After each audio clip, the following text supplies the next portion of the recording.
Assalamu alaikum wa rahmatullahi wa barakatuh. Welcome again, my dear students of first year secondary. Here is Miss Iman Da'as keeping my promise to tell you the secret of superiority. أهلا بيكم أبنائي وبناتي طلاب وطالبات الصف الأول الثانوي، وعلى وعدنا هنعرف مع بعض سر التفوق.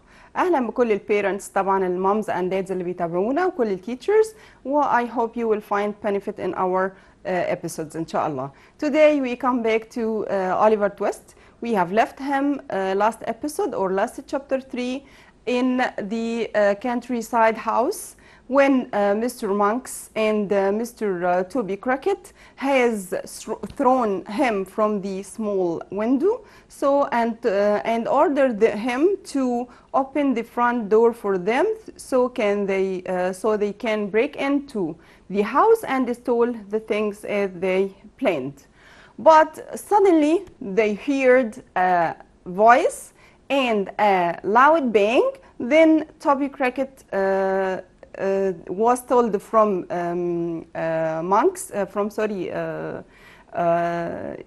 from his assistant, okay, quickly the boy has been shot. Quickly the boy has been shot, okay. اللي هو then they we will see today إن شاء الله what happened to them. هنشوف إيه اللي حصل معاهم. What happened to the three of them? Have they enabled or able to have they been able to escape? Have they been chased by people or not? And we will meet inshallah many new characters in this chapter 4. And this of course is the last chapter for term 1. Okay? Let's start together as usual with the plot. Then we will cover the whole chapter inshallah through question and answer to cover the whole details of the chapter 4 inshallah. Okay, let's start with the on the screen with the plot. Okay, in points طبعا. Point 1, Toby Crockett and Mr. Sykes ran away. Toby Crockett and Mr. Sykes ran away. طبعا هربوا. توبي كراكت زي ما احنا شايفين، احنا بنقول ان دي pictures from the movie، طبعا they are not the real persons لكن imagined.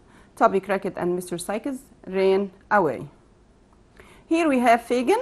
Fagin was unhappy of course and worried after the robbery failure. وفيجن met Monks. Monks ده new character معانا this chapter وهيستمر معانا ان شاء الله term 2، وهنشوف who is Monks, what does he want from Oliver. Is he a member of the of Fagin's gang or not? We will see. Fagin met Monks who cried at him. Okay, here we have Oliver. Oliver was left unconscious يعني yes مغمى عليه in the cold field. As you can see here, Oliver was left unconscious again. طبعا as we have said that he has been shot on his arm. طبعا R هنا capital silent. Here Oliver طبعا slowly Oliver walked towards the house he had visited the night before. طبعا زي ما احنا عارفين انه he was shot. He was اصلا already he is a small boy و very weak. He couldn't even stand up. He couldn't even stand up. So he walked slowly till he reached the house they had visited last night.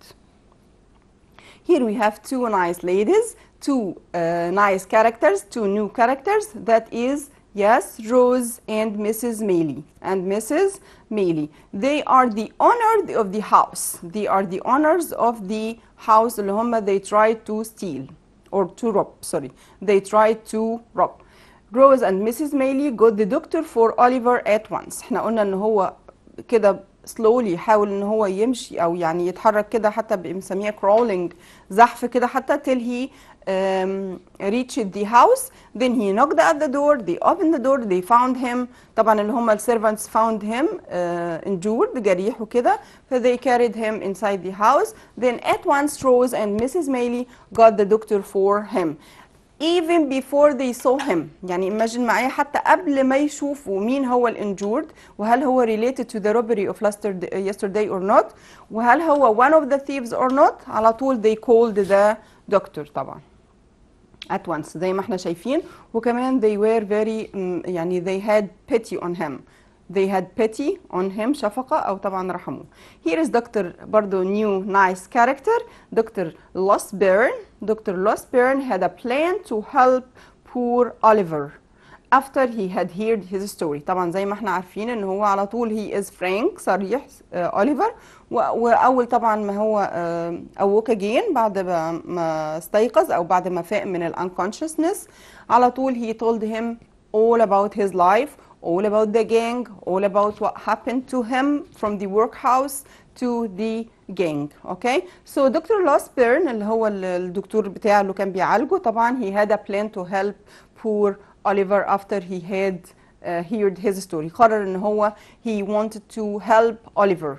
طيب نشوف هيساعده ازاي. نشوف مع بعض. ده كمان picture تانية لدكتور لوسبرن. Here we have قبل ما نشوف الكومنت هنا دول the two servants اللي هو Mr. Brittles and Mr. Giles. Mr. Brittles and Mr. Giles. Okay, دول they are the two servants. هم دول الاثنين الخدم اللي موجودين at Mrs. Mayley's house وهم دول اللي عملوا chasing مطاردة للثيفز. وواحد فيهم اللي هو exactly يعني هو Mr. Giles هو the one who shot Oliver. The one who shot Oliver in his arm. اوكي طيب نشوف بقى هنا two detectives هم كمان ما اكتفوش بكده لا they called the police وجه من البوليس from London جالنا two detectives اتنين detectives بنسميهم مخبرين سريين. اوكي واحد منهم اسمه Blathers والتاني اسمه Duff. detective Blathers وديتكتيف Duff. نخلي بالنا من الاسماء دي detective Blathers وديتكتيف Duff. اوكي مالهم دول عملوا ايه الديتكتيفز المخبرين السريين started to examine the house. بدأوا ان هم ايه طبعا يحققوا ويفحصوا في البيت وكده. why to discover more information. ممكن يلاقوا مثلا evidence على حد معين. ممكن يعرفوا الديتيلز من السيرفنتس والpeople who are in the house. ليه to discover more information and so they can solve the problem of the robbery. Here we have Dr. Losburn مع Oliver Twist in a coach. why يا ترى؟ Yes, when Oliver felt completely better لما تحسن خالص Oliver Dr. Losburn offered to take him to Mr. Brownlow's house by a coach. طبعا من ضمن المساعدات او الحاجات اللي قدمها دكتور لوسبورن he is a very kind character عندنا ومش بس kind لا ده كمان wise. he is a very kind and wise character يعني شخصية صحيح عطوفة لكن في نفس الوقت wise حكيمة وهنقول عليه بعد كده انه هو he doesn't judge by the appearance مش بيحكم كمان بالمظاهر وده مهم جدا to be wise. اوكي طيب نشوف ان هو offered to take him to Mr. Brownlow's house لان طبعا دي كانت رغبة yes Oliver. Here if you remember Nurse Sally لو احنا فاكرين في chapter 1 خالص Nurse Sally in the workhouse where Oliver's mother gave him a birth لما اتولد هناك Oliver Twist كانت مين اللي مع his mother اللي هي nurse Sally. اوكي now she is getting older طبعا كبرت في السن و now she is nearly dying وتقريبا كانت بتحتضر. طيب عملت ايه nurse Sally؟ nurse Sally told Mrs. Corney اللي احنا شايفينها في البيكتشر. nurse Sally طبعا this is the old woman و Mrs. Corney اللي هي الست كانت المسؤولة in charge of the workhouse where Oliver was born اللي هي مسؤولة عن الورك هاوس اللي اتولد فيه Oliver. طبعا لما نقول على حد ان هو in charge of يعني مسؤول عن. نشوف كده on the data بسرعة. لما نقول in charge of means مسؤول عن responsible for أو ممكن نقول إن هي يعني the one who managed the workhouse where Oliver was born. أوكي نكمل. طبعا before she died قبل ما تموت nurse Sally she told Mrs. Corney an important secret before she died. هنشوف ايه هو السكرت ده وهل هو فعلا important وimportant لمين وايه relationship بتاعته بأوليفر ولا ملوش اصلا relationship. نشوف بقى دي كانت البوينتس الاساسيه المين بوينتس في chapter 4. نشوف مع بعض الكويستشنز وان شاء الله وقتنا يسمح to cover the whole chapter باذن الله. Question 1 what happened to Psychus ودي موجوده عندنا في الستوري نفسها في اسئله chapter 4 في التكست نفسه. What happened to Psychus Toby Crackit and Oliver after the failed robbery. اللي حصل للثلاثة دول اللي هم كانوا on the mission، كانوا في مهمة الروبري، بعد طبعا ما خلاص بقينا نسميها failed robbery. failed robbery اللي هو السطو الايه الفاشل ده. ليه فشل او ايه بقى اللي حصل لهم after the failure بعد الفشل بتاع الروبري؟ هنشوف مع بعض واحدة واحدة. سايكس، بالنسبة لسايكس he stayed in the country، فضل في الكانتري في الريف.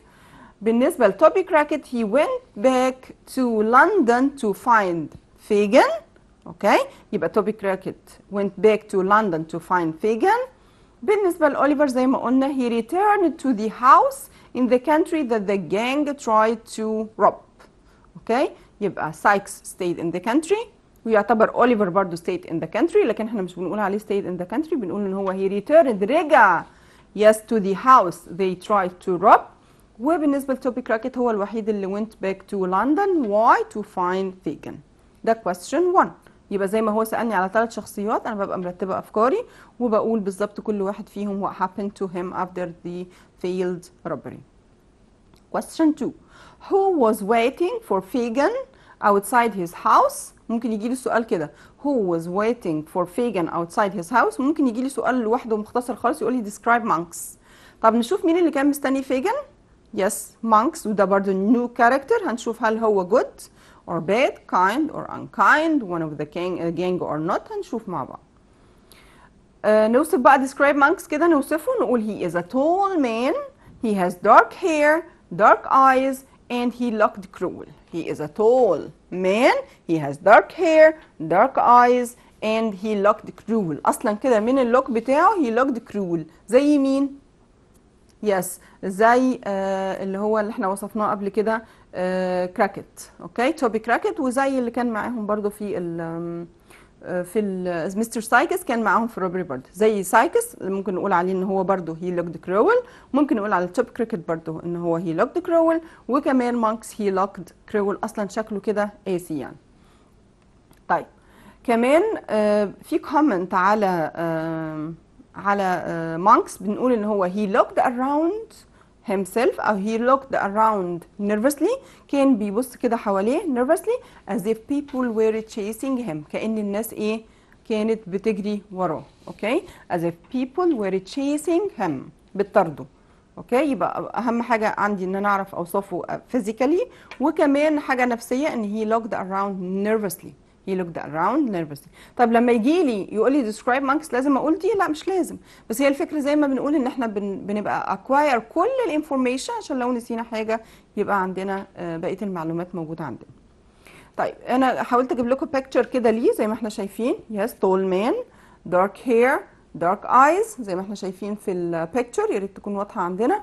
وهنا باين ان هو he looked around nervously. he looked around nervously as if people were chasing him، كأن الناس were chasing him، بتجري وراه. question بعد كده ده quotation بيقول what if the boy is dead؟ what if the boy is dead؟ the police will look for us. طيب لو الولد مات هنعمل ايه؟ اكيد البوليس هيدور علينا. يا ترى مين اللي قال الكلام ده؟ نفكر. exactly the new character اللي هو monks to Fagin. who said this؟ monks to whom؟ to Fagin طبعا. طيب who is the boy؟ مين البوي اللي كانوا بيتكلموا عليه؟ اكيد أوليفر تويست. طيب what did the speaker want Fagin to do with the boy؟ طب السبيكر اللي هو اللي هو مانكس هنا كان عايز يتعامل ازاي مع أوليفر تويست؟ كان عايز مانكس wanted Fagin to keep Oliver with the gang. to keep Oliver with the gang. ما كانش عايزه يخرج في ميشنز بره خالص، لا كان عايز to keep Oliver in the gang، يبقى عضو بس في الايه الجانج العصابه. طيب نشوف ادي كمان كوتيشن قصير جدا لكن كلير واضح. احنا قلنا قبل كده ان ممكن يجي لي كوتيشن طويل خالص لكن للاسف ما يبقاش برضو واضح مين اللي قاله لان الكلام بيبقى جنرال. لكن مثلا هير ذا ثيف ده كلير جدا. مين اللي قال هير ذا ثيف؟ طبعا يس مستر بريتلز اللي هو one of the two servants، واحد من الاثنين الخدم اللي موجودين at Mrs. May's house. يبقى here the thief أول ما شافوا here the thief هو ده الحرامي كان مستر بريتلز. مستر بريتلز. طيب هو the thief زي ما هو قال Oliver. yes. طيب where were these words said؟ اتقالت فين الكلمات دي؟ يا ترى in the field؟ no. يا ترى in the street no أمال where yes in Mrs. May's house طبعا. طبعا after knocking at the door and they opened the door they found Oliver. هنا في الوقت ده قال here is the thief. okay we've got the thief that I shot. we've got the thief that I shot. ادي الثيف اللي احنا احنا مسكنا الثيف اللي انا ضربته بالنار yesterday طبعا. who said this؟ مستر جايلز. احنا قلنا مستر جايلز هو الشوت، هو الشوت أوليفر طبعا. يبقى مستر جايلز هو اللي قال كده. خلي بالك في فرق بين هيري ذا ثيف، لما يقول هيري ذا ثيف يبقى مين؟ مستر بريتلز. لكن we've got the thief that I shot اللي هو هي بيعترف ان هو اللي shot him، يبقى مين؟ يبقى مستر جايلز، لان الاثنين servants. خلي بالك. to Mrs. طبعا ميلي. How did the speaker feel؟ والسبيكر بقى كان حاسس بايه وهو بيتكلم كده؟ We've got the thief I shot. We've got the thief I shot. يا ترى كان حاسس بايه؟ Yes, he felt proud. He felt so proud. كان فخور جدا بنفسه. Yes. Where برضو؟ where these words sit؟ Yes, in Mrs. May's house طبعا. طيب is he hurt؟ We must get a doctor at once. Is he hurt؟ We must get a doctor at once. هل هو مصاب؟ لازم نجيب الدكتور حالا. يا ترى مين الكايند بيرسون اللي بيقول كده؟ Who was the speaker؟ طبعا yes روز. وهنشوف مين هي روز. طيب whom was أو he talking about؟ أكيد she is talking أو she was talking about Oliver Twist. What do you think of the speaker؟ يعني الكلمات دي كده is he hurt؟ We must get a doctor. خلي بالك ان هي إلى الآن she didn't see him. She didn't see Oliver. لحد دلوقتي هي ما شافتش مين الهيرت ده، مين المجروح ده او مين المصاب ده. ده هي كده بس يعني kind naturally كده spontaneously هي قالت we must get the doctor at once. لازم نجيب الدكتور at once. طيب ايه بقى رأيك في السبيكر؟ طبعا ان هي she was a thoughtful young lady. She was a thoughtful young lady. طيب في حد مش عارف thoughtful يقول she was a kind. She was a nice. اوكي وزي ما احنا واصفينها كمان في زي ما هو موصوفه في التكست بتاعك she was a pretty young lady. She was a pretty young lady. طيب زي ما احنا شايفين كده in the picture why were Mrs. Maylie and Rose surprised؟ زي ما احنا شايفينهم كده they are surprised when they saw the thief. كانوا surprised لما شافوا the thief. طبعا نقصد هنا ب the thief مين؟ exactly Oliver Twist. yes. ليه كانوا surprised؟ نشوف مع بعض. because they expect to see a big and strong thief. لان هو الدكتور قال لهم خلاص you can see him now. ورايحين على اساس هيشوفوا thief، هيشوفوا بقى لص زعيم بقى عصابه ولا حاجه. فهم they expect ان هم هيشوفوا واحد كده strong وبيج مان، يعني حد كده كبير وسترونج. they surprised بقى لما لقوا انه he is a little sleeping boy. a little sleeping boy ان هو طفل صغير with a bandage on his arm. with a bandage on his arm ومع جبيرة كده أو زي bandage كده ملفوفة على his arm. طبعا نجاوب بقى تاني نقول because they expect to see a big and strong thief not a little sleeping boy with a bandage on his arm. Evil can live in anybody. طبعا ده quotation تاني وquotation حكيم جدا يعتبر يعني حكمة. Evil can live in anybody يعني يسكن الشر في أي جسد. ممكن أن يسكن الشر أي جسد. طيب who said this؟ كلمات قاسية جدا يعني أو بتدل على الويزدم على الحكمة. who said this to whom؟ طبعا yes دكتور لوسبيرن to Rose. دكتور لوسبيرن to Rose. طب يا ترى روز قالت إيه عشان كده هو رد عليها؟ when did the speaker say so؟ ليه إمتى قال الكلام ده؟ when Rose cried لأن روز أول ما شافت أوليفر طبعا they got surprised زي ما قلنا اندهشوا جدا وقالت how can such a boy be a criminal؟ ازاي بوي صغير زي ده ويبقى criminal؟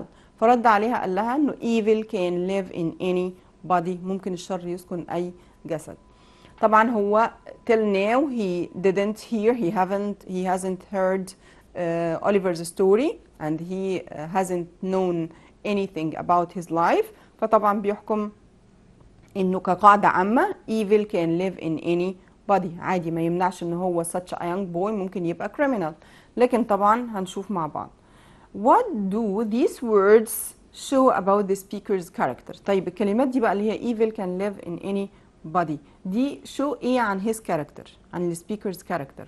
طبعا they show الwords دي they show he is a wise person إن هو رجل حكيم أو عاقل who doesn't judge by appearance اللي هو مش بيحكم بالمظهر. طيب he looks طبعا هنا برضو عندي quotation he looks so helpless he looks so helpless and small if it hadn't for your generosity I might be helpless like this small child. حد بيقول انه اللي قدامهم ده شكله انه هو لا حول له ولا قوه يعني helpless and small وصغير جدا و if it hadn't for your generosity ولولا كرمك عليا اوكي I might be helpless like this small baby ممكن كمان كنت اكون لا حيلة لي او لا إرادة لي زي this small child. يا ترى who said this to whom؟ yes Rose to Mrs. Mailey. طيب what does the speaker mean؟ تقصد ايه هي بيور generosity كرمك؟ yes she means that Mrs. Mailey was generous to adopt Rose. adopt هنا بمعنى يتبنى اوكي خلي بالك في فرق بين adopt و adapt. خلينا نشوف كده على الداتا مع بعض. في عندي adopt ده verb طبعا اوكي adopt بمعنى يتبنى adopt اوكي لكن في عندي adapt وده برضو verb بمعنى يتكيف اوكي adopt adoption اللي هو التبني adapt اللي هو التكيف adoption برضو الايه التكيف اوكي يبقى adopt بالاو adopt بالاو اوكي يبقى يس يتبني. يبقى احنا بنقول ان she means نرجع تاني للسكرين she means that Mrs. Mailey was generous to adopt Rose كانت كريمة جدا لدرجة ان اوكي Rose okay this is why Rose now feels she wants to be generous in turn to Oliver. طبعا كانت عايزة تبقى برضو generous مع Oliver زي ما كانت Mrs. Mailey generous معاه. What was Dr. Losburn's first plan to protect Oliver from the police? Was it successful or not? بنقول إن Dr. Losburn after he has heard Oliver's story بعد ما سمع حياة أوليفر كلها وإيه المشكلة عنده طبعا he decided to help him وكان عنده plan A و plan B زي ما بنقول اوكي عشان to protect him عشان يحميه from the police وخدنا اللي هي protect بتاخد حرف الجر preposition yes from. كان عنده plan A first plan بتاعته ايه هي و was it successful هل نجح فعلا فيها؟ نشوف كده مع بعض. His plan was to make use of Mr. Giles being worried. كان عايز يستغل قلق Mr. Giles that the boy could get him in trouble اللي هو ممكن لو لا قدر الله الولد مات ممكن هو يقع في مشكلة لأنه he is the person who shot him لأنه هو اللي ضربه بالرصاص. That the boy could get him in trouble so he might not call the police. كان البلان بتاعته ان هو to get Mr. Giles not call the police. ليه؟ because of his worries from Oliver's being مثلا dead. اوكي؟ لكن طبعا للأسف no it wasn't successful ما كانتش successful because Mr. Brittles لأنه Mr. Brittles اللي هو السيرفنت التاني had already called the police. خلاص it's too late خلاص في الوقت كده مش مظبوط لأن هم already they called the police. طيب نشوف why didn't doctor want to call the police. طب ليه الدكتور ما كانش عايز to call the police؟ because Oliver will be sent to prison. لأن لو البوليس جه وعرف الحقيقة كاملة Oliver must go to prison. Oliver must go to prison. عندنا 3 أسباب تخلي Oliver must go to prison. Why? Because he ran away from the place where he worked. لأنه هرب من المكان اللي كان بيشتغل فيه اللي هو Mr. Sowerberry's house لو تفتكروا. وهي joined a gang هو قدام القانون ان هو he joined a gang ان هو انتمى وبقى عضو في gang في عصابة. moreover كمان he tried to break into a house وكمان حاول ان هو يسطو على house. كل ده قدام الماجستريت القاضي. كل دي اسباب بتخليه Oliver will be sent to prison. So عشان كده دكتور لاسبورن كان خايف ان هو يتصل او she didn't want to call the police. اوكي، يبقى هي رغم ان الاجابه طويله لكن انا احددها كده نقطه نقطه وامشي معاها. because Oliver will be sent to prison. why? number 1 he ran away from the place he worked. number 2 he joined a gang of thieves. number 3 he tried to break into a house. دول 3 reasons لازم Oliver must go to prison according to them. do you think the detectives اللي هم المخبرين السريين اللي جولهم were clever or not and why؟ اللي هو اللي هو detective Blathers و detective Duff. هل هم كانوا clever or not؟ نشوف. وطبعا why ممكن يقول لك why او illustrate your answer. illustrate your answer يعني دعم اجابتك، علل في اجابتك يعني. yes they were clever طبعا. why? because they discovered لأن هم اكتشفوا ان the criminals اللي هم المجرمين were from the city. دي number 1 انه they discovered the criminals were from the city. moreover كمان and they were 2 men and a boy. وعرفوا كمان من الانفستيجيشن بتاعتهم، من التحقيقات بتاعتهم، انه الكريمنالز كانوا from the city وانه they were 2 men and a little boy. طبعا من الدليل القاطع اللي هو الانترنس اللي دخلوا منه طبعا كان very small window، وقلنا انه it's too small to a young man to adult يبقى اكيد استخدموا yes child او a boy to throw him from the window. فعشان كده ايه عرفوا. طيب question اللي بعده what was Dr. Losburn's second plan to protect Oliver from the police؟ احنا قلنا ان عنده first plan ودي طبعا كانت unsuccessful لانه they had already called the police. طيب what is the second plan؟ خطته الثانيه كانت ايه to protect Oliver from the police، وهنشوف هي كانت successful or not. He told the detectives that Oliver hurt his arm okay and went there for help. فعلا هو he was shot okay but he came in the morning to help us. He also said that Mr. Giles caught the boy by mistake وإنه Mr. Giles قبض على البوي ده by mistake.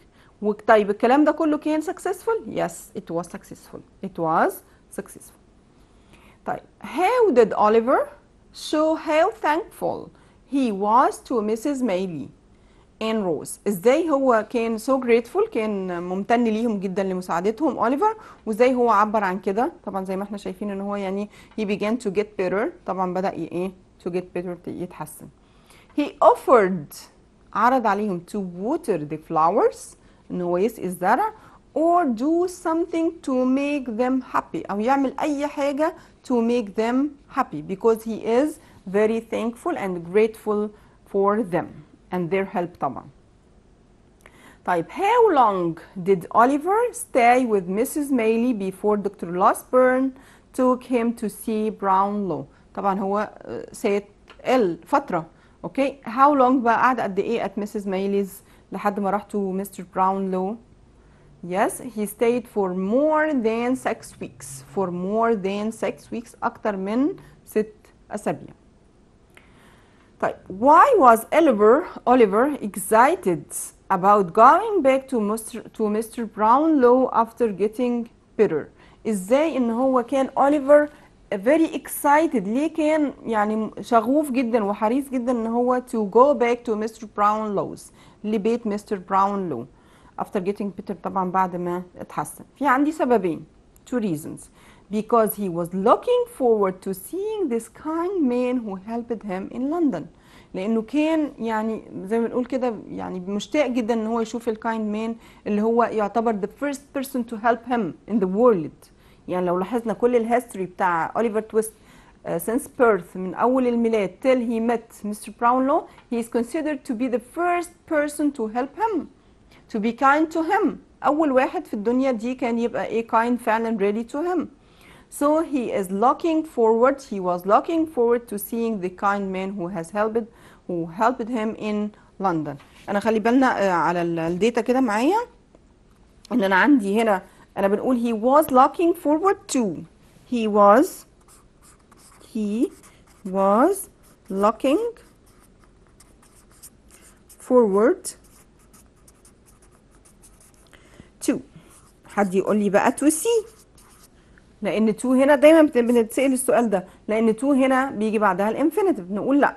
look forward to احنا قلناها في اليونت اللي كانت فيها انه ايه الجيرند، ايه اللي بيجي بعده جيرند وايه اللي بيجي بعده انفينيتيف، وكان look forward to رغم ان هي to بعدها اوكي، لكن كانت من الحاجات اللي لازم must be followed by the gerund، الفعل فيه ing.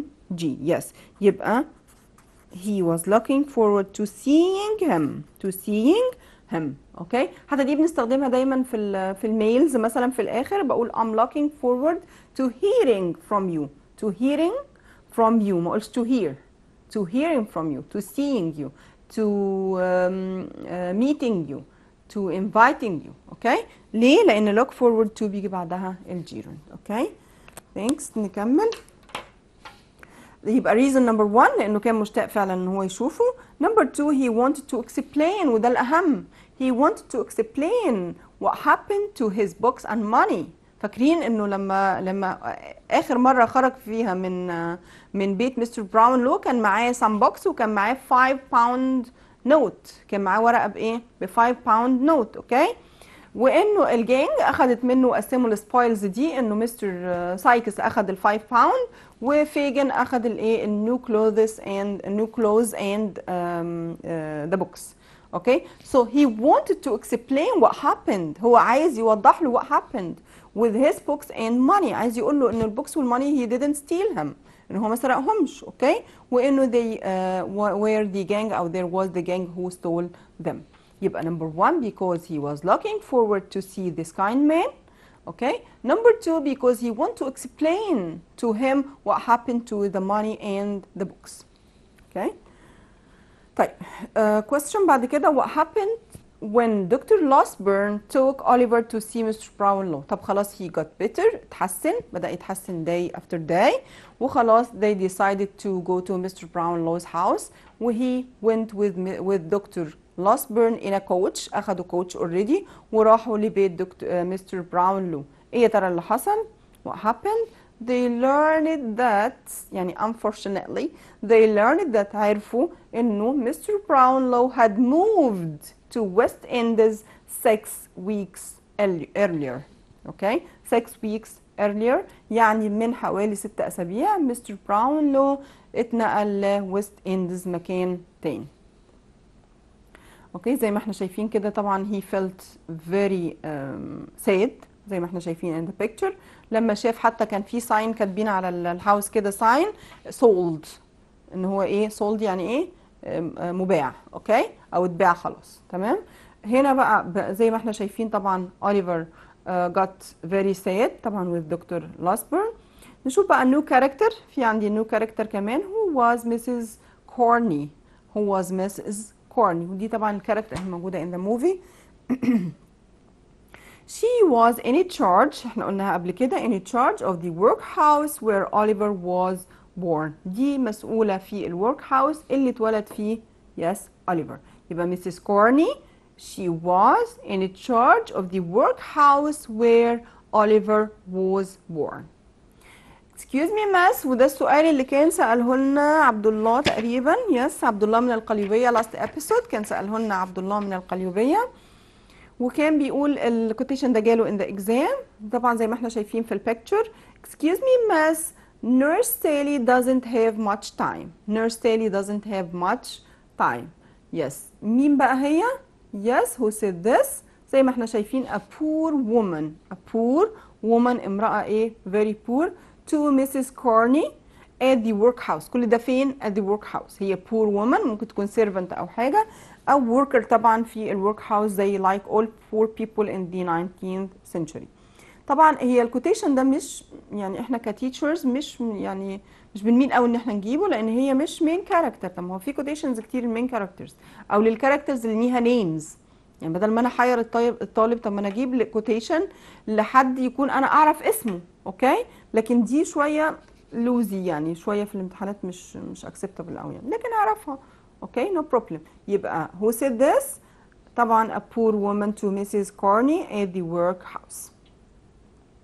في كمان هنا سؤال برضه على نفس الكوتيشن. why didn't nurse Sally have much time؟ هي بتقول لها nurse Sally doesn't have much time، ما عندهاش وقت. ليه ما عندهاش وقت يا ترى؟ Yes, because she was about to die. لأن هي كانت too ill، فعلا مريضة جدا، و she was about to die، كانت على وشك الايه الموت. أو ممكن نقول because she was dying. Because she was dying. Dying يعني بتحتضر. yes. بتموت. yes. طيب هنا نشوف في زي ما احنا شايفين here Mrs. Corney مع Nurse Sally in the picture. What did Nurse Sally why did Nurse Sally want to talk to Mrs. Corney؟ ليه Nurse Sally كانت عايزة تتكلم مع Mrs. Corney؟ Because she wanted to tell her some secrets before she died. كانت عايزة تقول لها سر قبل ما تموت. The workhouse هنا بقى في quotation. The workhouse was the wrong place for her. She was rich enough for a good hospital. I stole from her before she died. الورك هاوس ده ما كانش مكانها المناسب.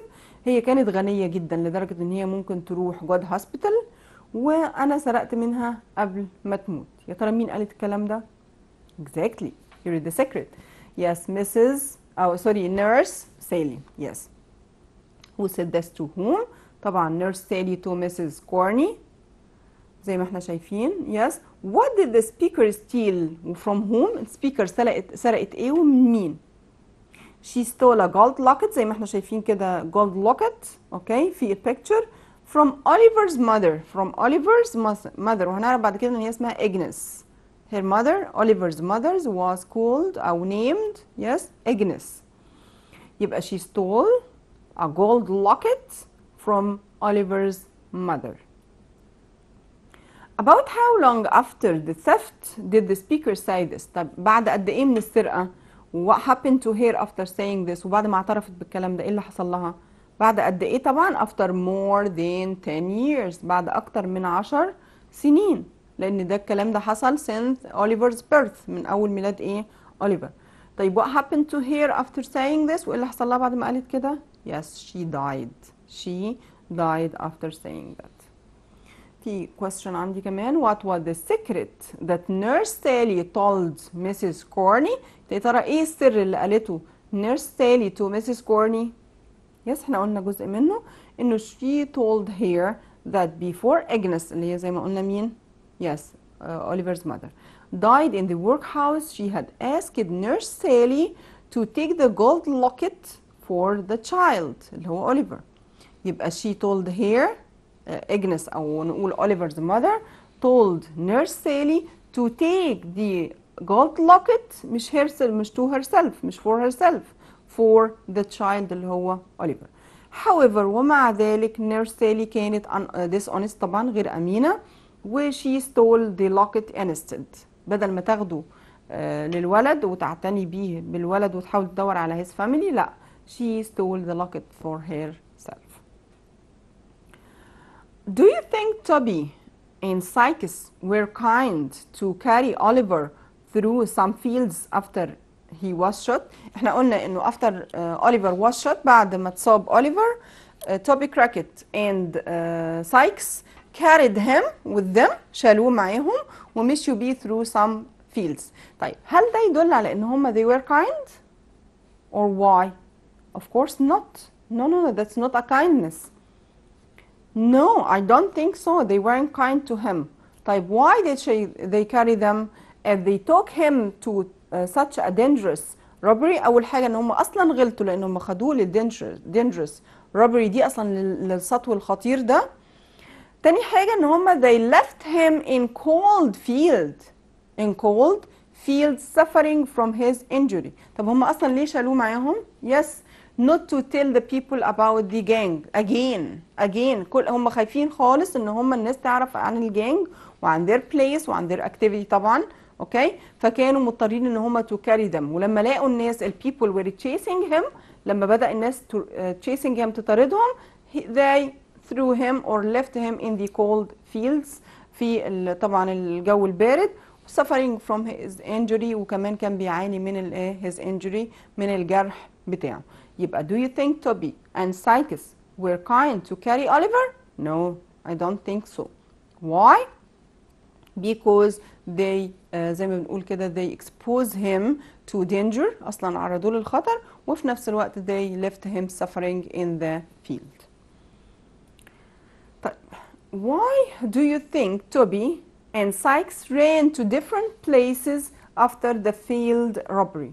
احنا قلنا انه ان هم لما بدأوا to run يجروا they decided to go to different places. هل هم راحوا في the same direction نفس الاتجاه؟ no, they go to different places. يا ترى ليه؟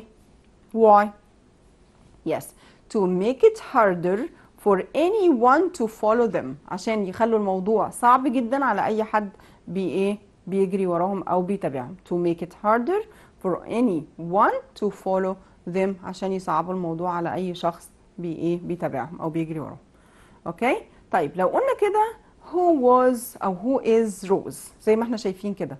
who is Rose as a new character ككاركتر كده جديده. yes, Rose زي ما احنا شايفين she is a pretty girl. بوصف طبعا باللوك الاول. she is a pretty girl اوكي of 17 يعني سنها حوالي 17 سنه. يبقى اقول Rose is a pretty girl. ننزل لكم هنا. yes, لو بصينا كده on the data yes اقول in general على Rose yes in Rose is a pretty girl of 17 who lives with Mrs. Mailey. who lived with Mrs. Mailey. Okay, we have a phone call. Islam من الدقهلية. Hello Islam. Hello, Mrs. Hello Islam, how are you? I am fine. Do you have a question? Yes. Yes? I'm I all want- ears. I Yes wa- Islam. I want to know the difference when we say someone seemed to think and someone seemed to be thinking. Yes, someone.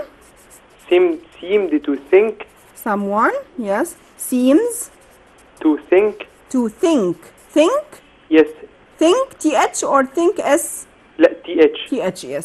Someone seems to think and Someone someone seemed to be thinking. seems to be thinking.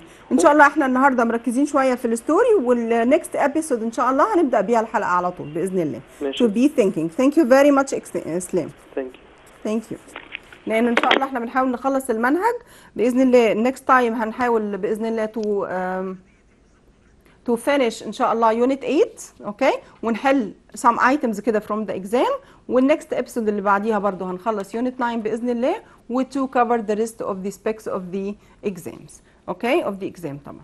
طيب نكمل بقى مع بعض. احنا قلنا who is Rose. كنا بنقول ان Rose yes نقول Rose is a pretty girl اوكي of 17 who lives with Mrs. Mailey اوكي.